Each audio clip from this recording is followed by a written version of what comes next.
Tengo unos casitos para que vayamos discutiendo a ver qué haríamos.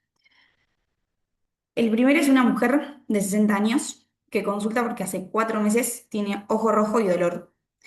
Fue tratada en múltiples instituciones con antibióticos y corticoides combinados y refiere ser hipotiroidea, hipertensa y diabética, con un screening reumatológico negativo y no refiere episodios similares previos. Cuando hacemos el examen oftalmológico nos encontramos con una agudeza visual para el ojo derecho, el ojo en cuestión de 7 décimas, y del ojo izquierdo de 10, con un aspío dentro de límites normales. Y en la biomicroscopía veíamos esta inyección, ¿sí? Mixta, pero tanto a nivel nasal como temporal. En cámara anterior la paciente no tenía inflamación, no tenía tinta, no tenía precipitados, no tenía nódulos, no tenía sinequias. Y lo llamativo de esta paciente, que además de tener esta inyección, cuando hacemos el fondo de ojos vemos esta papila de bordes borrosos a nivel superior principalmente, pero nada más agregado. Esta es la foto en blanco y negro y esta es la OCT, ¿sí? Entonces teníamos una paciente con inyección, papilitis, y no teníamos nada en el fondo de ojos que nos dé indicio de escleritis posterior, como puede ser una masa circunscripta. Acá se ve en la imagen de la izquierda una sobreelevación de la retina del mismo color, con pliegues también. En la imagen de la derecha también se ve acá, donde está mi cursor, una imagen más sobrelevada de la retina, pero también del mismo color. Pliegues coroides, que también pueden ser una presentación de escleritis posterior. La paciente no tenía tampoco desprendimiento coroideo anular y tampoco tenía desprendimiento macular exudativo. Únicamente, entonces vuelvo a repetir, tenía la inyección tanto temporal como nasal y esta papila de bordes borrosos. Entonces, ¿a alguien se le ocurre qué hacer o qué harían ustedes? ¿Qué piensan? Yo porque es difuso, o sea, es unilateral. En estos Sí, casos ahora, últimamente pruebo el TOLF, que vimos que anda bien y además como tiene buena penetración, eh, o sea, en segmento posterior también podría servir quizá para esa inflamación del nervio óptico. En otra época hubiésemos hecho quizá empezar directamente, si tiene mucho dolor, con las subconjuntivales de triamcinolona nasal y temporal. Pero, perfecto. pero creo que en este caso, ya teniendo el TOLF, podríamos probar el TOLF y, y bueno, y también creo que le serviría para esa inflamación que tiene atrás. Bien, ¿Le, Además le haría una le ecografía. pedirías Perfecto. algún laboratorio, como por ejemplo para descartar sífilis por la escleritis y el edema de papila? Ya venía con La laboratorio. papilitis ya venía con Eh, laboratorio. no, no tiene un screening reumatológico Ah, negativo, pero no tenía un laboratorio, pero igual está bien la pregunta. O sea, y acá Laura también Eso iba a venía. preguntar, Cande, ¿qué es el screening reumatológico negativo? Tenía el FAN, también tenía el HLA-B27 negativo. O sea, ella, ¿Es PCR, eso? eritro seguramente sí, le piden. PCR, sí, eritro, les piden FAN, PCR. ANCA a veces. ¿Es ese screening o es el screening clínico? No, no, traía el laboratorio, se lo habían pedido. Porque nosotros a estos pacientes siempre hacemos un interrogatorio con 10 preguntas Sí, que nos orientan a ver si tenemos que hacerle algún análisis o no. Porque obviamente obvio, si no tiene artritis, hacerle un test de látex no tiene sentido, pues no diagnosticás una artritis reumatoidea si no tiene artritis. Entonces sí, tenemos un cuestionario que les hacemos a estos pacientes con 10 preguntas tratando de descartar todas las enfermedades. Y si nos da negativo el interrogatorio, no le hacemos análisis, porque no vale la pena.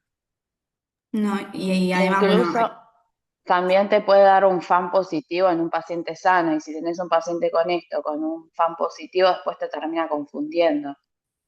sí, no, lo importante del laboratorio es que uno pensaría que incluyeron las imitadoras, las infecciones a sí, descartar. Ese es no, el no, punto no acá. tenía en este Si caso, no tiene clínica, por ahí que te dé otros valores positivos, pero no tiene clínica, vas a tratar el ojo y nada más. claro, Te decía Andé, lo...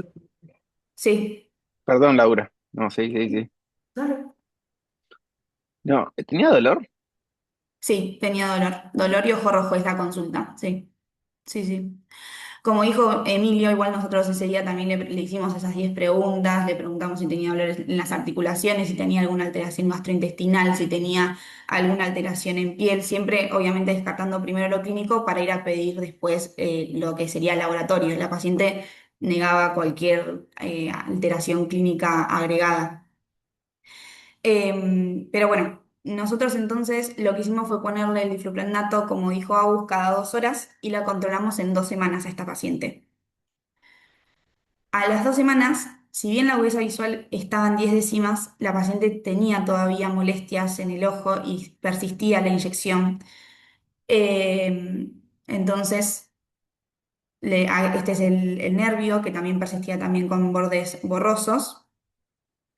En este caso, ¿ustedes qué harían? O sea, ya escalonando un poquito más en el tratamiento. El TOLF, vimos que después de 2 semanas, cada 2 horas, no estaba funcionando.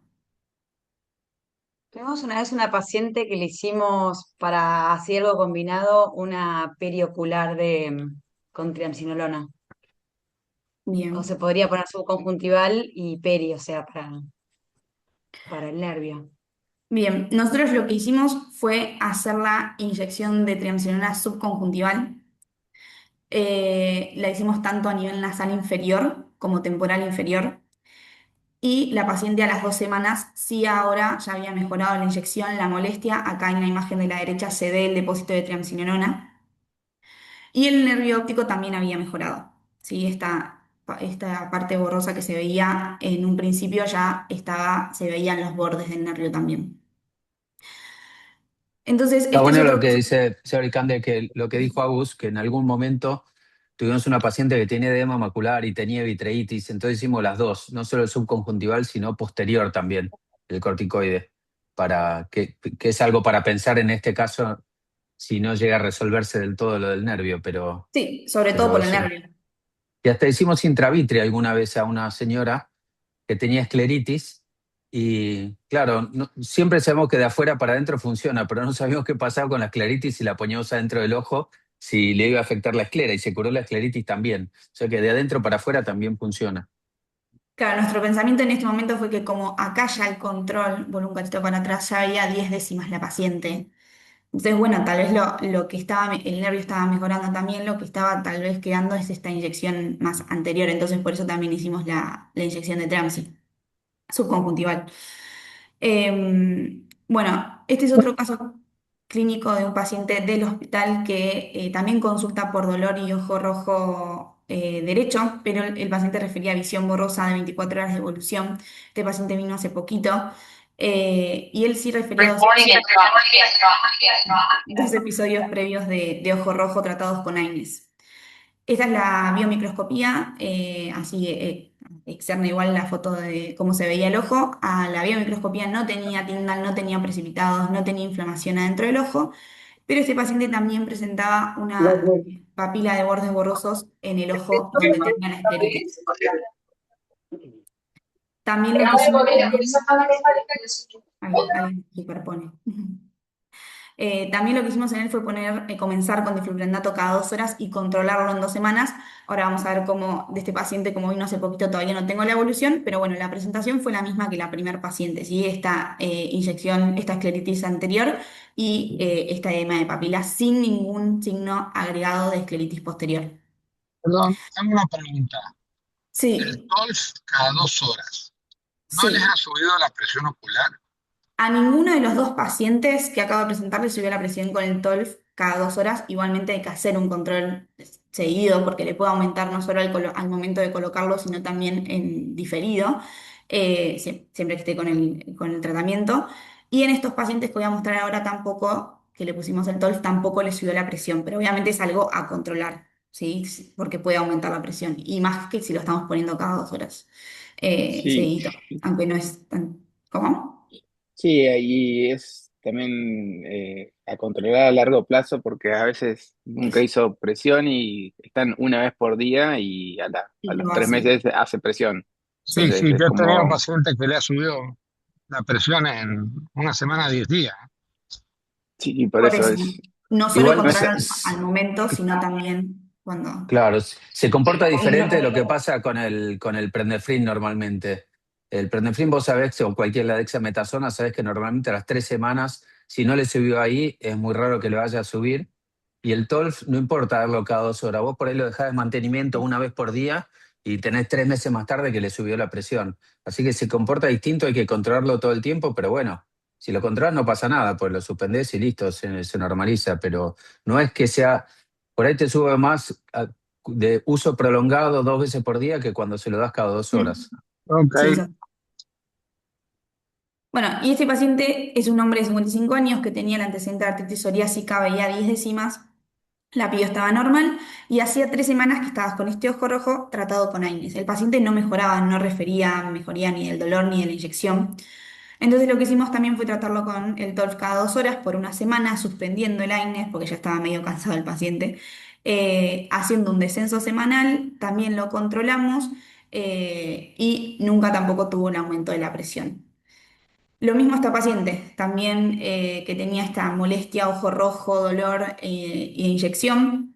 La tratamos con TOLF cada 2 horas por una semana. Le hicimos el descenso semanal porque la paciente iba mejorando y tampoco en el seguimiento tuvo un aumento de la presión. Pero bueno, eso obviamente hay que controlarlo porque puede aumentar la presión.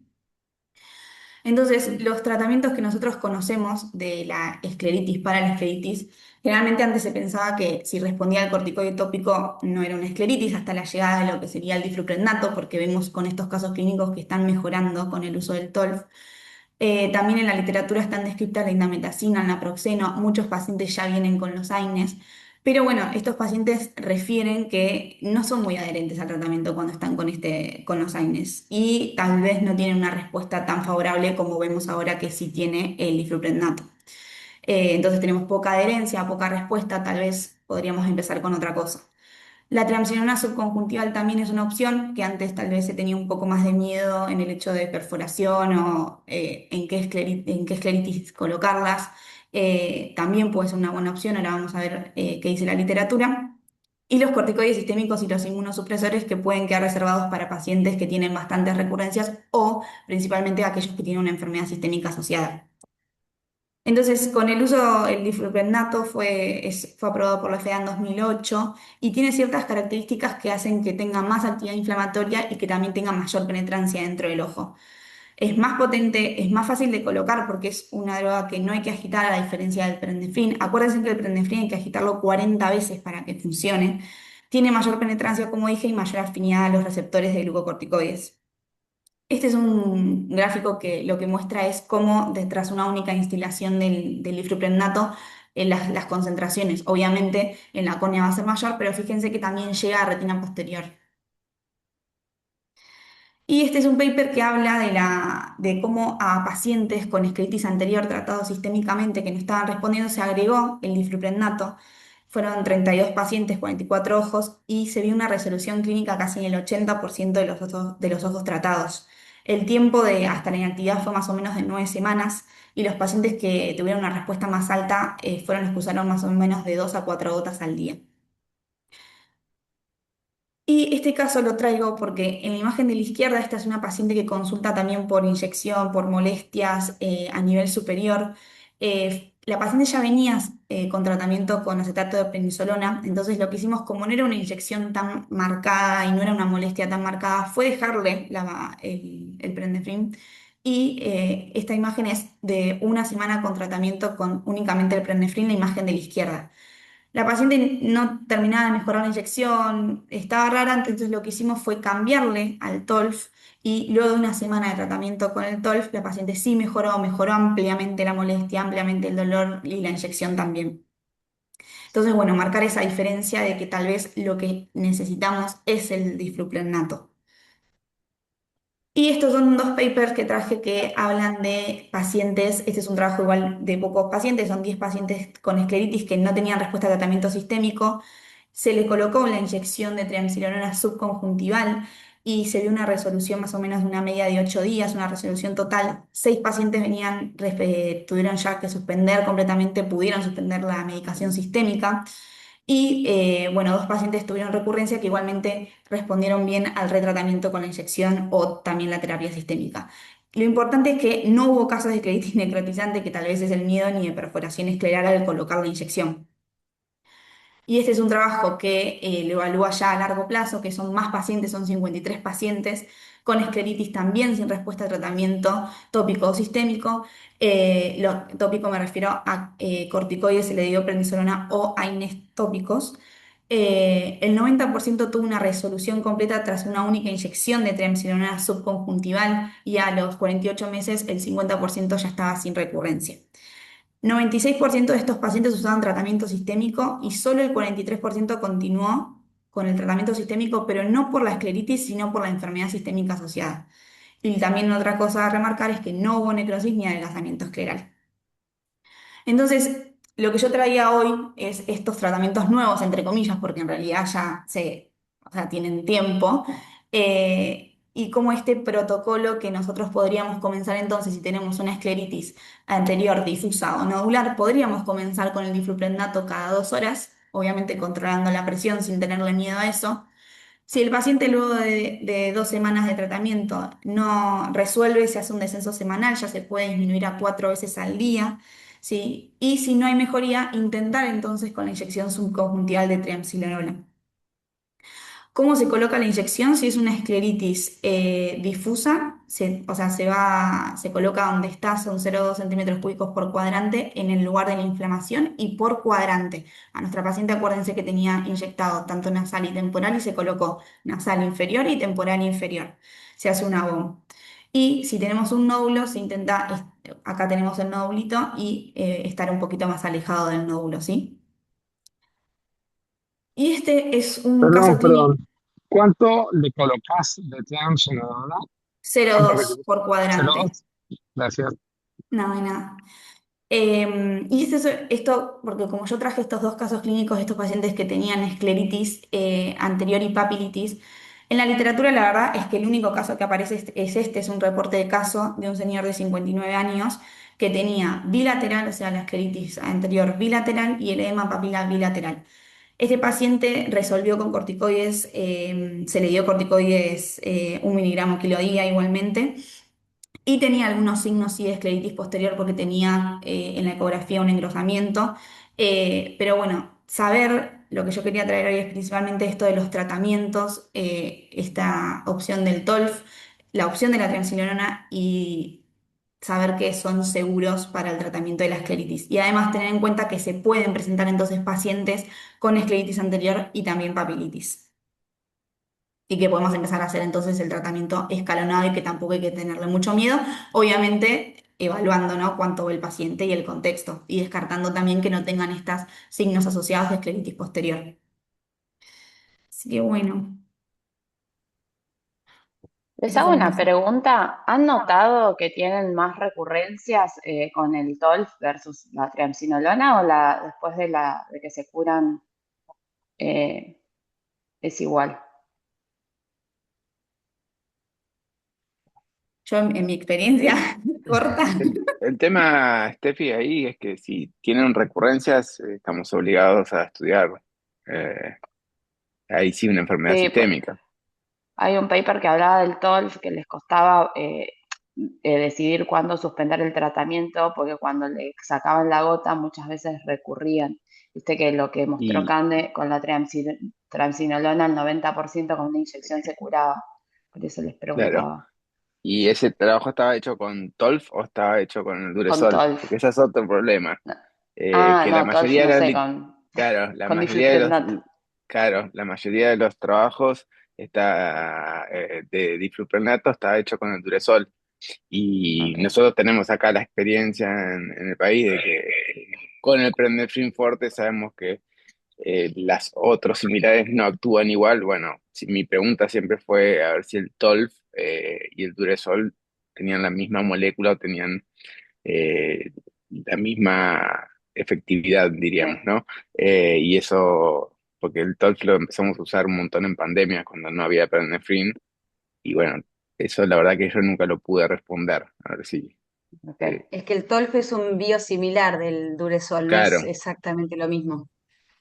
Igual, Pero igual con A la pregunta esa de si lo podemos destetar o no, la verdad que como lo empezamos a usar hace poco en escleritis, no tenemos la misma experiencia que lo que tenemos Claro, con las triamcinolona subconjuntival.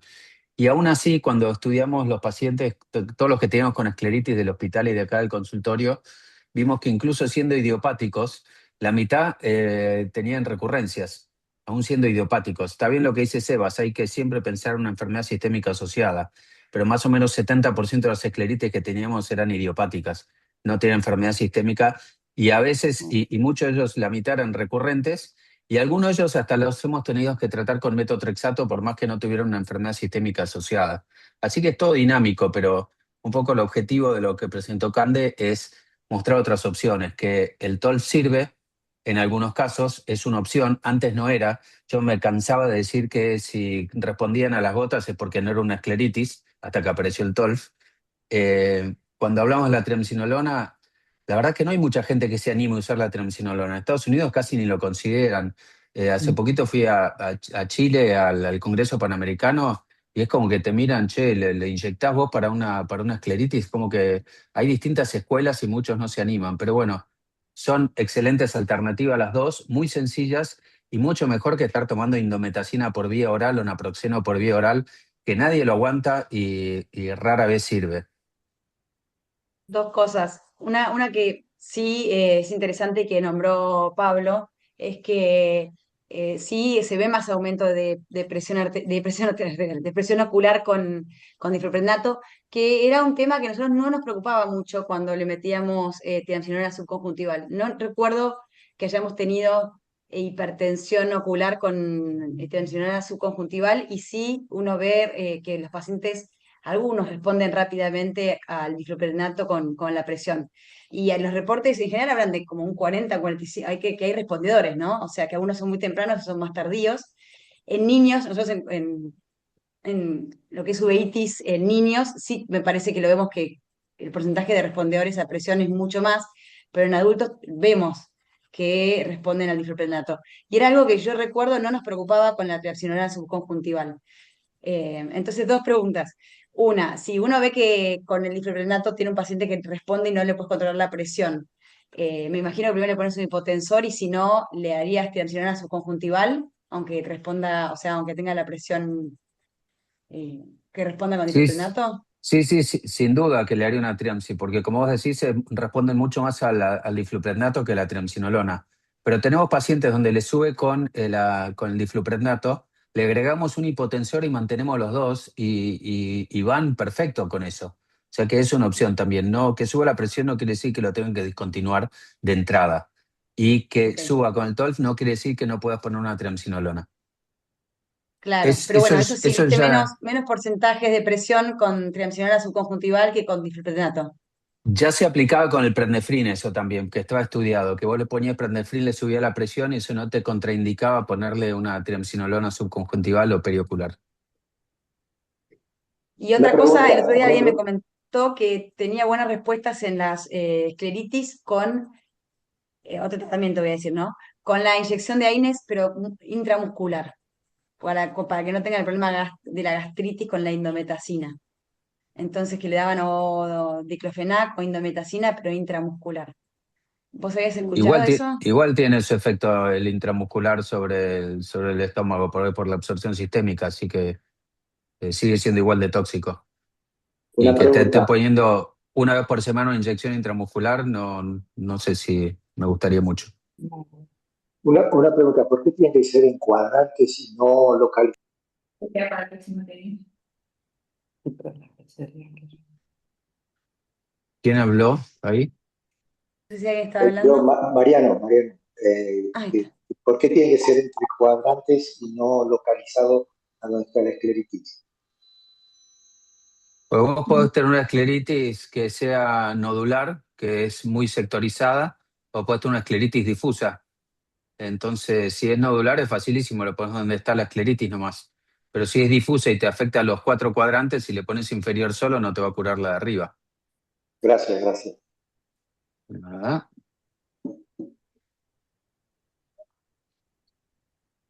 Bueno, Yandy, Buen día a todos. Bueno, voy a cruzar la frontera presentando este primer caso.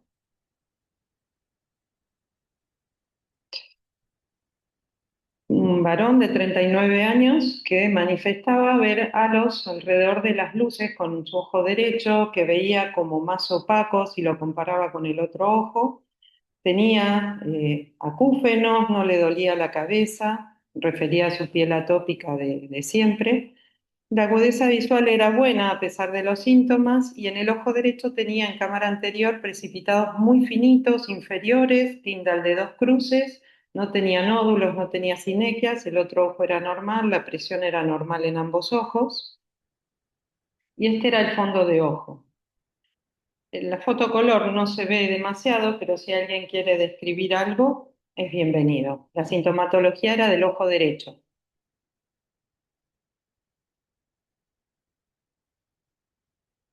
Voy a hacer una ayudita. A ver, Ahora Parece un sí. edema perivascular, ¿no? bueno, se ve un poquito más hiperémica la papila del ojo derecho, hay algún puntito blanco, ¿no? Pareciera por acá, se ve en la foto. Los vasos están algo más tortuosos si los comparamos con los del otro ojo. Y no pareciera ser del todo normal el reflejo de la mácula, pero la realidad es que había pocos signos en el examen. Entonces, siempre vamos a la primera de las fotos, que es la autofluorescencia, que nos ayuda a ver patrones, si hay inflamación a nivel del epitelio pigmentario, y acá sí se ve algo más. ¿Qué se ve? Se ve que hay Múltiples alteraciones de manchas, hiperfluorescencia, eso. O sea, claro, Claro. múltiples manchitas. manchas hiperauto. Estas, ¿no? Manchitas blancas hiperautofluorescentes, que la verdad es que se pone de manifiesto mucho mejor porque en la foto color no se veía demasiado. Y temporal parece tener envainamiento vascular en los dos ojos. Mm. Bueno, vamos. ¿Qué le pregunto a un paciente que veo con esto? ¿Cómo anda? Sí, y ahora los ubetólogos se callan y vamos todos los demás, si no. ¿Qué tengo que preguntar acá?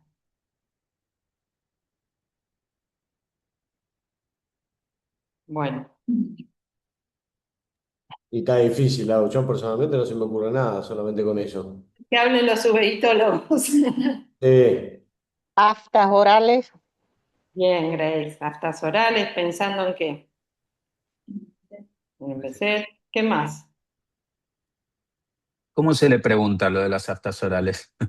lo encañonás y le preguntás hasta que te diga que sí, sí tiene úlceras. Sí. Igual Le revisás el celular aprendí si algo tiene en los fotos. aprendidos de los Re- lunes. Aprendo, ¿eh? Bueno. ¿Quién no tuvo úlceras orales? Sí. ¿No? Ah, Nada. yo no. Exactamente.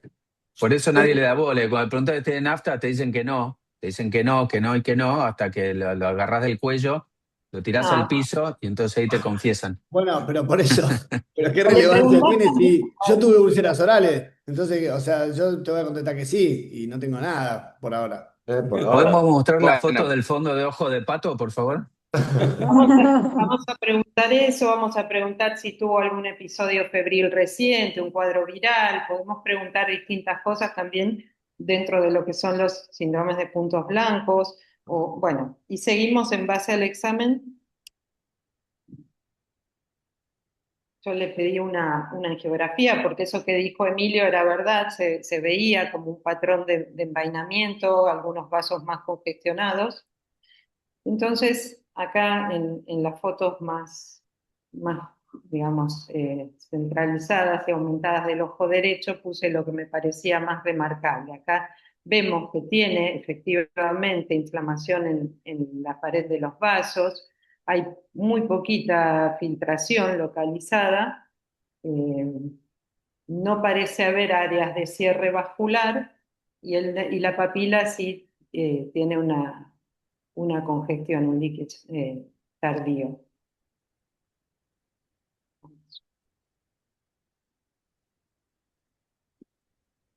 ¿Cuáles son entonces los diagnósticos diferenciales que yo tengo que empezar que ver en un paciente con manchitas tenues en el fondo de ojo, inflamación vascular? Tengo que descartar algunas infecciosas, yo puse en esta lista, y porque siempre hay que proceder así, sífilis, otros síndromes de puntos blancos, en general, bueno, el MUTS podría ser un cuadro, en general aparece en forma unilateral, con manchitas blancas, puede haber o no un pródromo viral, suele tener vitreitis, eh, tengo que descartar como infecciones, si bien la Bartonella se asocia a cuadros de neuroretinitis, yo la incluiría no es el cuadro típico, pero por ahí la incluiría dentro del testeo que hago en estos casos. Enfermedades virales pueden darme también inflamaciones unilaterales. ¿Qué más? Vasculitis idiopática, lo tengo que descartar. En el fondo de ojo parecía haber algún compromiso periférico del ojo izquierdo también. Y acá ya mi compañera que lo había visto antes y que fue quien me lo derivó, había hecho todo el trabajo, porque donde yo marqué las flechas era lo más importante. Él tenía aftas orales dolorosas en distintos momentos que eran recurrentes, que lo relacionaba al estrés, viajaba mucho, comía comidas de todos lados, a veces especiadas, y es lo que decía Emilio, no le dan bola, entonces hay que interrogarlo porque si no tienden a minimizarlo. Por trabajo viajaba un montón, había estado en Brasil, Colombia, Japón, Estambul, eh, trabajaba en Dubái, en Abu Dhabi, bueno. Entonces, mi compañera había puesto que tenía vitreitis de una cruz al fondo de ojo, o sea que prácticamente me lo mandó ya con el caso resuelto, la doctora Pico. Entonces, el diagnóstico debe ser, es un diagnóstico clínico, ¿eh? Excluimos con el laboratorio otras patologías que puedan parecerse, pero bueno, es una vasculitis sistémica, recurrente, crónica, con mayor prevalencia en las descendencias mediterráneas y poblaciones asiáticas, y que se asocia a una predisposición genética. El HLA B21, B51 está relacionado, pero no es excluyente, sigue siendo la clínica lo que nos va a inclinar por el diagnóstico. Se postula que hay una desregulación del sistema inmune, que puede haber participación de algunas infecciones y otros factores. Pero lo importante acá es que el 60% de los pacientes con diagnóstico de BC tiene compromiso ocular. Entonces, la prevalencia más alta en este trabajo decía que, bueno, que siempre se habló de la antigua ruta de la seda. En Turquía que se reportan la serie de casos más alta. Es mucho más común en varones entre los 25 y los 44 años y son los que tienen el peor pronóstico visual. Los criterios diagnósticos, fíjense que dice úlceras orales y dos más de esto. O sea que si no tiene úlceras orales tendríamos que replantearnos otro diagnóstico. Úlceras orales recurrentes. Sí, recurrentes. Pero Úlceras. si te dijo que sí a las úlceras orales, te dice que sí a recurrencia, es muy fácil. Bueno, No, también tienen la característica de haber, o sea, no son las típicas úlceras, tienen característica de haber empezado 2 años antes del cuadro ocular. eh, si uno las ve, no son lo mismo que las llagas. No sé si a vos te dicen, tengo llagas, sí, sí, siempre me salen llagas, no es lo mismo que estos cuadros. Estos cuadros, por lo general, las úlceras orales son bastante concomitantes con el cuadro ocular. Por lo general empiezan 2 años antes.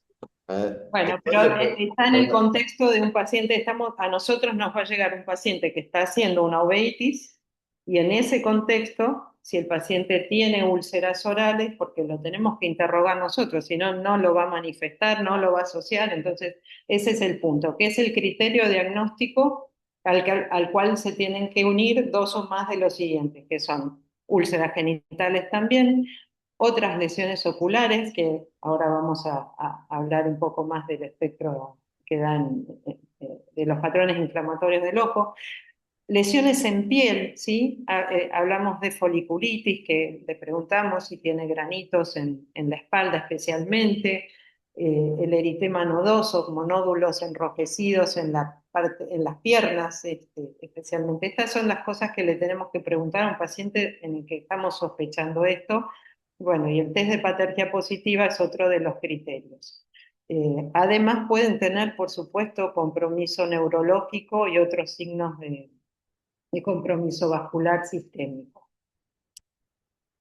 ¿Cuál es la patogénesis de esto? Se ve una actividad aumentada en los neutrófilos asociadas al HLA-B51. Esto genera niveles de interleuquina 17 aumentados, importante para después decidir por qué se elige un tipo de tratamiento y no el otro. Estos neutrófilos activados tienen una propensión a generar trombos, a agregar dentro de las paredes de los vasos y producir daño oxidativo y con compromiso del endotelio vascular. Es una vasculitis sistémica, entonces va a haber daño endotelial, vasculitis retinales y con el consiguiente isquemia tisular, ¿sí? Son vasculitis oclusivas.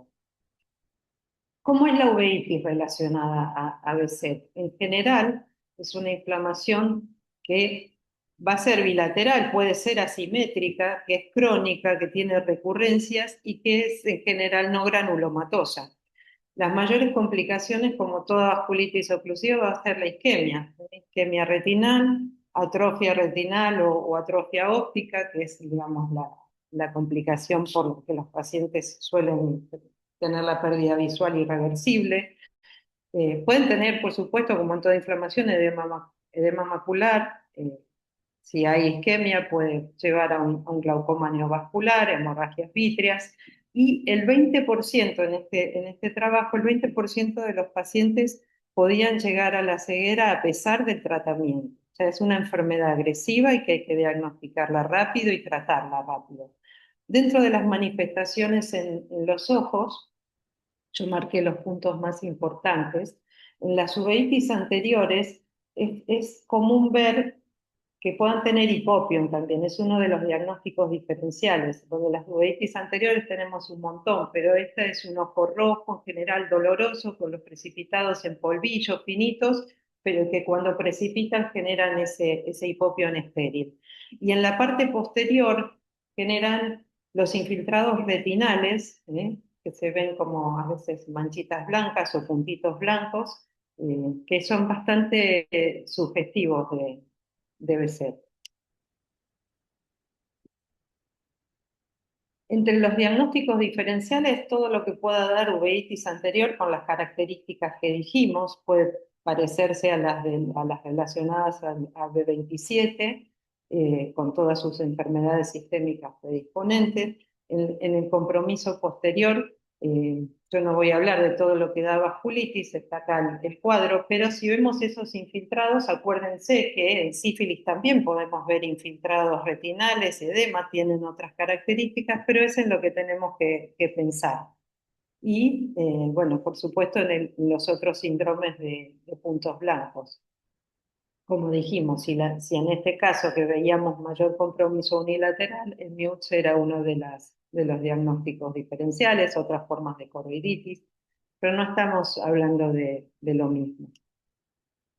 Entonces, ¿cuál es el gold estándar acá? Tenemos que ir a buscar si es una vasculitis oclusiva, una microfluoresceinografía para detectar si hay áreas de cierre vascular, para evidenciar la vasculitis, y si hay extravasación, filtración o isquemia macular. Este es otro trabajo que habla de las oclusiones vasculares, específicamente es en BSET, y decía que el 30% de los pacientes tenía oclusiones vasculares retinales, siendo la mitad de estos casos oclusiones de rama venosa. Podía haber oclusiones periféricas también en el 30% de los pacientes y alrededor del 14% una oclusión de venas centrales. Era raro el compromiso de las arterias. Bueno, Entonces, el tratamiento convencional está destinado a suprimir rápidamente la inflamación y prevenir recurrencias para preservar visión, ¿no? Acuérdense que es una enfermedad que aún con tratamiento tiene un 20% de pacientes que pueden perder la visión en forma irreversible. Tratamiento con corticoides es el inicio, es lo que todos tenemos que empezar a dar. Después, por supuesto, va a haber inmunosupresión y lo vamos a manejar con el reumatólogo. Dentro de los agentes biológicos, que son los que normalmente se da para el tratamiento a largo plazo, no sé vos, Emilio, después si querés hablar de tu experiencia. En general con infliximab veían una respuesta rápida dentro del primer mes, es un anticuerpo monoclonal, anti-TNF, que reduce la vasculitis, el edema macular, por supuesto después de haber iniciado los corticoides, ¿eh? Y el adalimumab eh, lo que manifiestan es que es efectivo aún habiendo fallado el anti-TNF, que va a reducir también las recurrencias, que logra buena estabilidad a largo plazo. Generalmente, bueno, puede haber, como en toda medicación inyectable, reacciones en el sitio de la inyección, pero son bien toleradas en general, salvo el precio, ¿no? Y, ¿cuáles son los riesgos de esto? Bueno, que pueden reactivarse tuberculosis, para eso es que la incluimos siempre en los screenings de uveitis, no porque estemos pensando que la tuberculosis va a ser una de las causas del cuadro que estamos viendo, sino porque además tenemos que conocer si ese paciente que puede llevar a una inmunosupresión, le podemos reactivar una enfermedad de base.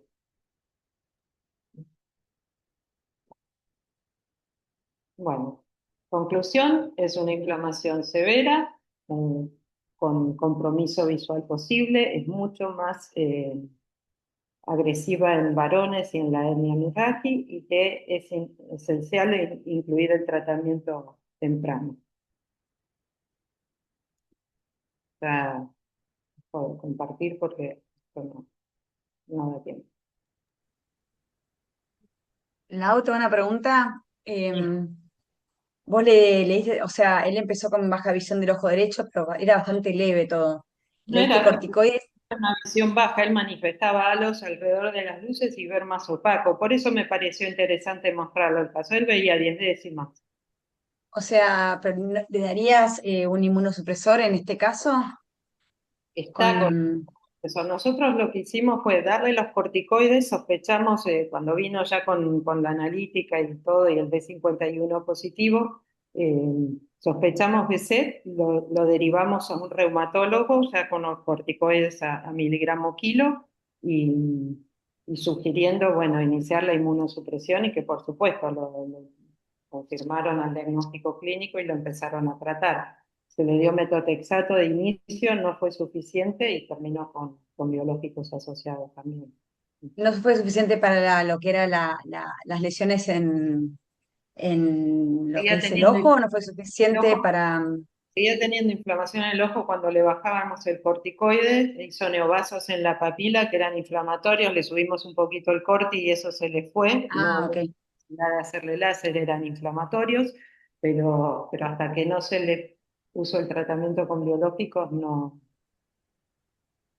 se controló el cuadro inflamatorio. Porque bueno, la foto que vimos era bastante, o sea, era bastante suave el cuadro, pero bueno, después hizo un montón de otras cosas asociadas. Porque tenemos casos, Apareció en uno de los controles con neovasos en la papila, incipientes, por supuesto. está bien, pues tenemos casos en que solo con corticoides, aunque sea un BC, a nosotros nos respondió bien, y a otros casos donde obviamente sí no se dudó y se puso inmunosupresores. O sea, no todos los casos lo hemos tratado siempre con inmunosupresores. Así que eh, No, la realidad nada es por que eso. le pedimos la valoración al inmunólogo también porque él tenía, solo las manifestaciones que tenían eran del ojo y de úlceras orales y genitales nada más.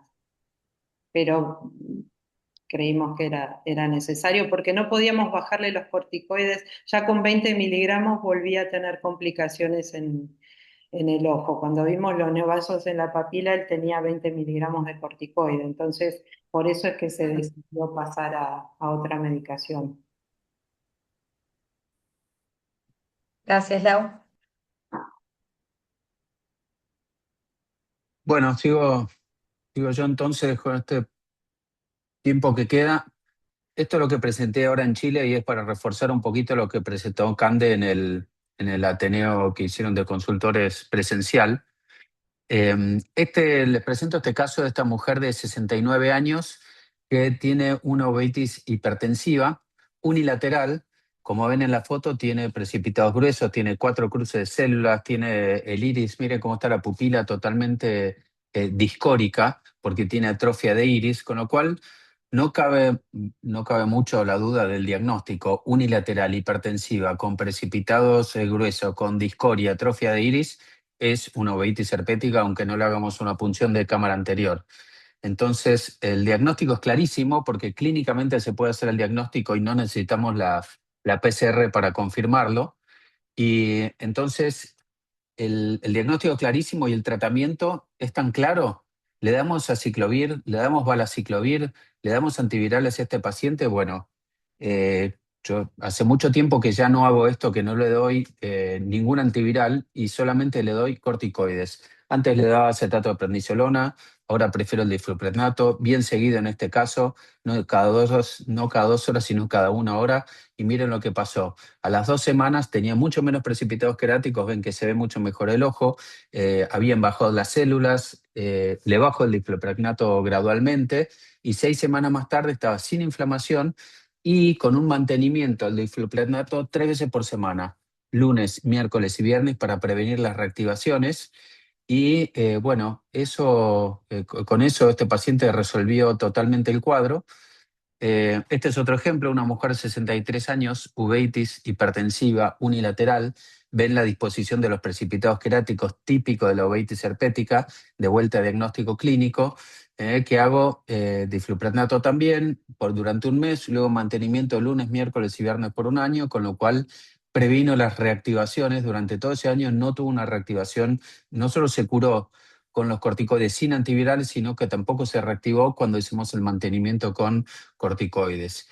Y como ese les puedo mostrar este otro ejemplo de cómo resolvió, este otro ejemplo de cómo resolvió que tenía compromiso corneal también, cómo resolvió solo con corticoides, y así puedo seguir y seguir y seguir, porque son más de 100 los pacientes que estudiamos nosotros con diagnóstico clínico de uveitis herpética y cómo se curaron con el tratamiento de corticoides.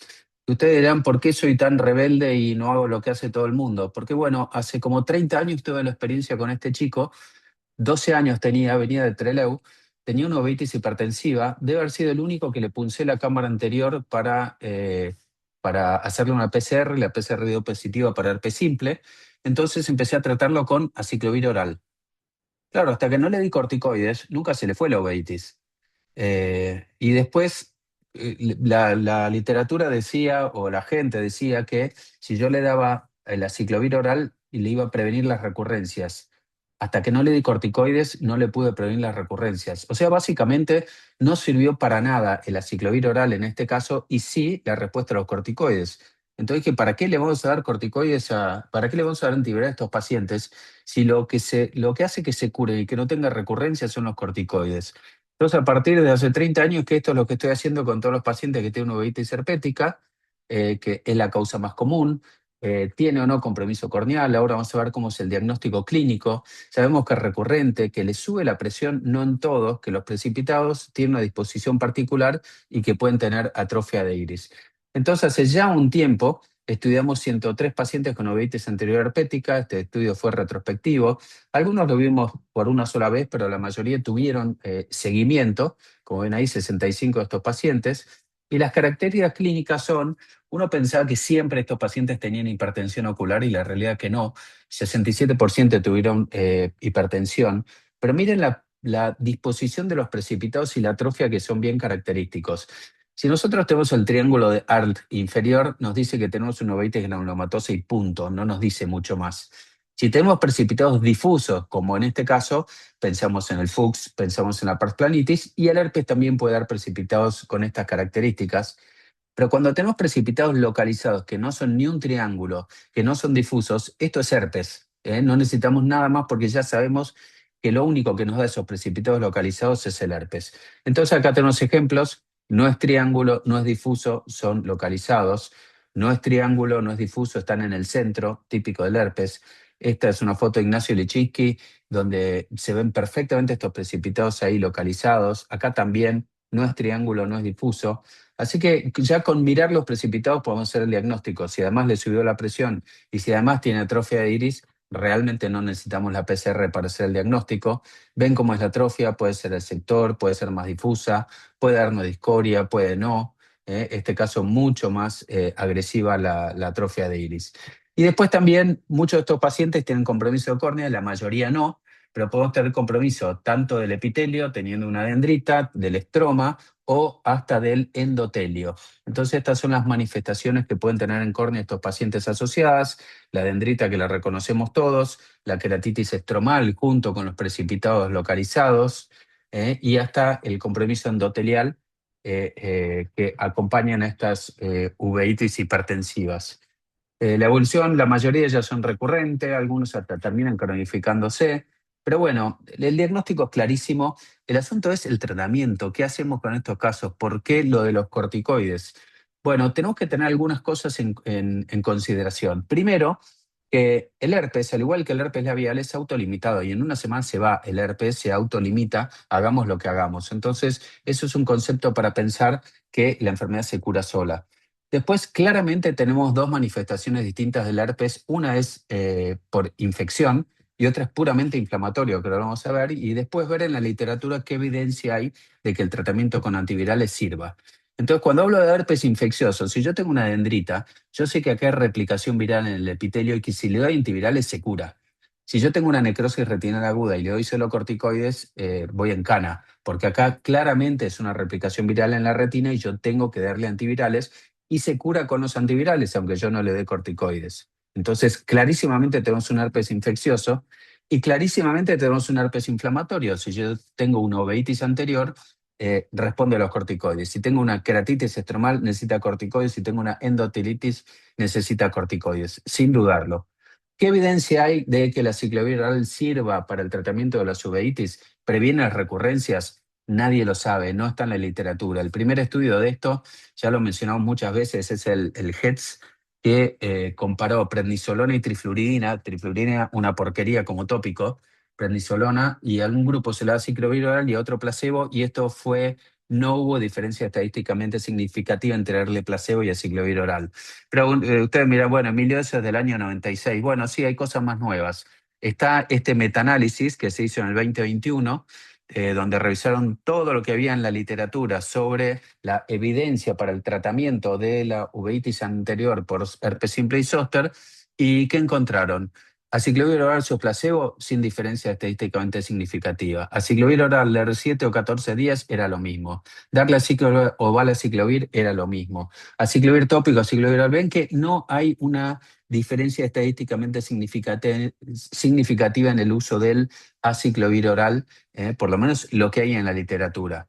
Y más nuevo todavía está este trabajo del año pasado, donde lo que hicieron fue juntar a todos los especialistas de uveitis y ver qué es lo que hacían ellos con la uveitis anterior herpética. Entonces, todos los especialistas a nivel mundial, donde opinaron, coincidieron que el diagnóstico es clínico y que no necesitamos la PCR, que no se hace de rutina, pero generalmente se le da tratamiento antiviral sistémico y sobre todo usando el valaciclovir. ¿Por qué? Porque es más fácil que el otro. ¿Y cuál fue el resultado? Que fue la opción elegida en este consenso. Parece que en este consenso no hubo consenso, porque el 58 menos del 60% elegía darle una aciclovir oral. O sea que definitivamente no todos. ¿Por qué? Por lo mismo que decíamos, no hay evidencia en la literatura y lo que más sirve es el corticoide y no el aciclovir oral. Bueno, este es el tratamiento propuesto por ellos, donde considerar el aciclovir oral. Bueno, nada, ¿qué es lo que hago yo? Tratamiento corticoides tópicos. Si viene con antiviral, se los saco. ¿Le doy antivirales tópicos? Sí, en aquellos que tienen compromiso epitelial, les agrego además, o compromiso corneal, al principio lo dan los estromales también, darle un antiviral tópico, y hasta algunos pacientes, como responden tan bien y por ahí necesitamos muchas gotas, hasta les echo triamcinolona. Entonces, yo les voy a Perdón, mostrar otro. te puedo Sí, preguntar una cosita? dele, ¿No has dele. visto nunca, no has visto nunca cuando le pones el corticoide sin un antiviral tópico que te recurran las dendritas? Sí, Vivi, por supuesto, ese es uno de los riesgos. Lo he visto, pero es rarísimo. Y si Ok, llega a o sea, aparecer una no lo haces de dendrita, rutina, no lo haces de rutina ponerle también el tópico por las dudas. al principio lo Pero, hacía y después me cansé de darlo el cohete. Y si aparece una dendrita, lo que hago es bajo el corticoide, o en general me aparece la dendrita cuando estoy con el mantenimiento. Entonces ahí le agrego el ganciclovir tópico y la dendrita se va. ok, Pero son gracias. contados con los dedos de media mano, te diría, cuando aparece la dendrita. Por eso es que no lo hago tanto de rutina, porque además la dendrita se cura bastante fácil. Acá les muestro este ejemplo para que vean una mujer 88 años que había tenido un zóster 5 meses antes y aparece con esta inflamación tremenda, le sube la presión, visión de cuentadedos, zóster, o sea que ya tenemos el diagnóstico. ¿Qué le hago? Predneflin cada hora. Miren cómo está el mes. 20-40, la presión normal, se fue toda la inflamación. Solo con el corticoides, no le di antiviral y esta mujer tiene el diagnóstico de zóster, porque lo tuvo en el zóster oftálmico. Y un año más tarde, un año y medio más tarde, quedó con el Predneflin cada 1 hora, nunca se reactivó y después a los 90 se fue al infinito y más allá y no la seguí controlando porque no estaba más. Pero, pero bueno, básicamente, Pregunta. dale. ¿Ya había tenido reactivaciones o le dejaste como para que no las tenga? Le dejé para que no las tuviera. Fue la primera reactivación que tuvo esta señora y le dejé para que no las tuviera y nunca más las hizo. Bueno, básicamente hay más cosas a considerar. En muchos pacientes hago esto que se llama mantenimiento, donde le dejo los corticoides tópicos una vez por día o en general lunes, miércoles y viernes. Y la verdad que pueden reactivarse con esto, pero es raro. Esta paciente, por ejemplo, está desde 2012, que vino la semana pasada y sigue con el mantenimiento de Predneflin Forte lunes, miércoles y viernes. Alguna vez lo suspendió y se reactivó, entonces dijo, no, lo voy a seguir usando toda la vida. Y no le sube la presión, está pseudofáquica, así que no es un problema, pero es una alternativa para que estos pacientes no reactiven su uveitis. Acuérdense que lo va a ciclovir, porque los americanos a muchos pacientes se lo dan de por vida. La semana pasada tuvimos una chica de Estados Unidos con una uveitis herpética y me dijeron, no, me dijeron que lo tengo que usar de por vida al valaciclovir. No es barato, $7.000 anuales, tiene sus efectos colaterales, su posible daño renal, así que, bueno, no es gratis. Si hiciera falta, lo damos, por supuesto. Así que bueno, pero como conclusión, vemos que la uveitis herpética tiene manifestaciones que son bien características, que no necesitamos la PCR para hacer el diagnóstico, que tenemos cuadros dentro de los virales que son puramente infecciosos y otros que son puramente inflamatorios, la enfermedad es autolimitada y que los corticoides son fundamentales para el tratamiento de esto. ¿Qué es lo que necesitaríamos en el futuro? Hacer una comparación entre corticoides tópicos como el difluprednato con el valaciclovir para ver si realmente tenemos alguna ventaja entre uno y otro. Pero bueno, es difícil hacer ese estudio, necesitamos muchos pacientes, todavía no lo sabemos, pero en la práctica hace 30 años que utilizo solo los corticoides con los pacientes de uveitis herpética y la verdad que es una... Nadie me convence, no es que esté tan chiflado que diga, bueno, eh, no sé, si me fuera mal volvería a usar antivirales, pero la realidad es que es increíble la respuesta que tienen. No, y está bueno, obviamente que yo aprendí de vos, pero en las endotelitis y las estromales pasa lo mismo. O sea, todo el mundo se basa en el GES, que es una porquería de estudio, porque tiene recontra poquitos pacientes, y también todo el mundo le da ciclovir oral, y yo aprendí, gracias a vos, que nada, que se curan con corticoides, y es así, y no se reactivan. Y lo que dice Vivi, que también mucha gente duda, es cuando yo la única manera que le doy a Niagel es cuando tienen la estromal y además tienen la epitelial abierta. Ahí se lo doy hasta que cierra y después le seguís con corticoides. Pero pasa lo mismo Seguro. con la endotelitis y con la estromal. Zarpado. Sin duda, pero lo que pasa es que vos ves la tendencia de los americanos que se lo dan de por vida al valaciclovir. Un año de por vida, o sea, ya no hay límite, cuando en realidad lo único que sirve es el corticoide. Emilio, creo que en eso hay que tener en cuenta lo que es la presión de la industria americana, porque los americanos se guían mucho por los trabajos científicos que la mayoría son hechos por la industria, no por gente independiente. Y es lo mismo que pasa con los antiangiogénicos cuando te dicen que a un paciente hay que darle de por vida inyecciones y nosotros le damos 1, 2, 3, 4, 5, 10, 12 inyecciones y nunca jamás de por vida. Tantos años que Pero se igual viste discutió que que si láser o inyecciones. pero son opiniones, porque como te digo, no hay nada en la No, literatura donde te justifica que no vos le tienen una tengas que base dar de por científica. vida. Mm. No hay una base científica para demostrar que los antiogénicos hay que hacer una dosis de carga de una inyección mensual. No la hay. Sí. Entonces, como eso, son miles de cosas que te incentivan a usar más drogas, nada más. Pero Acá me bueno, parece que es para más tener por en cuenta. precaución que por presión de la industria. Por cagones queda Bueno, lo feo llaman, decirlo, pero no, está bien, pero también lo llaman precaución poner inyecciones todo el tiempo. Dicen, no, pero ¿y si después sangra? No, ¿y si después se reactiva? Y sí, pero bueno, para tener en cuenta, no, si no tiene base científica, no le den bola. Medicina para abogados. Sí, que es en gran parte en Estados Unidos así. Y en Europa también. Sí, también. Claro. bueno, siendo 8:31, Bueno, Bueno, muchas gracias, gracias. excelente. hasta la próxima. Chao. Chau, chau.